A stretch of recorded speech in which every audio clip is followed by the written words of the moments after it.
ഒരു ദിവസം മാർസിൽ ജീവിക്കേണ്ടി വന്നാലുള്ള അവസ്ഥ എന്താണെന്ന് നോക്കിയാലോ. ആദ്യമായി സമയത്തിന്റെ വ്യതിയാനം നോക്കുകയാണെങ്കിൽ നമുക്കിവിടെ ഒരു ദിവസം എന്ന് പറയുന്നത് 24 മണിക്കൂറാണല്ലോ. എന്നാൽ മാർസിൽ ഒരു ദിവസം എന്ന് പറയുന്നത് 24 മണിക്കൂറും 39 മിനിറ്റുമാണ്. അടുത്തതായി മാർസിന്റെ അന്തരീക്ഷം വളരെ നേർത്തതായതുകൊണ്ട് ഇവിടെ ചൂട് നിലനിൽക്കില്ല.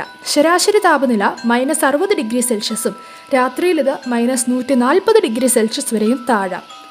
ഇവിടുത്തെ അന്തരീക്ഷത്തിൽ 95% കാർബൺ ഡയോക്സൈഡാണ്, അതായത് ഓക്സിജൻ ഇല്ല എന്ന് തന്നെ നമുക്ക് പറയാം. ഇതിനെല്ലാം പോരാത്തതിന് ഭൂമിയെപ്പോലെ സംരക്ഷണ വലയമില്ലാത്തതിനാൽ സൂര്യനിൽ നിന്നുള്ള മാരകമായ റേഡിയേഷൻ നേരിട്ട് ശരീരത്തിൽ പതിക്കുമെന്ന് ചുരുക്കം. ഇതുപോരാത്തതിന് മാസങ്ങളോളം നീണ്ടു നിൽക്കുന്ന വലിയ പൊടിക്കാറ്റുകൾ ചൊവ്വയിൽ സാധാരണമാണ്. ഈ പൊടിയിൽ വിഷാംശമുള്ള പെർക്ലോറേറ്റുകൾ അടങ്ങിയിരിക്കുന്നു. ചുരുക്കി പറഞ്ഞാൽ ജീവൻ നിലനിർത്തുന്നതിന് അന്തരീക്ഷമർദ്ദം കുറവായതിനാൽ സ്പേസ് സ്യൂട്ട് ധരിച്ചിരിക്കണം. ഇല്ലാതെ പുറത്തിറങ്ങിയാൽ നിമിഷങ്ങൾക്കകം മരണമുറപ്പാണ്.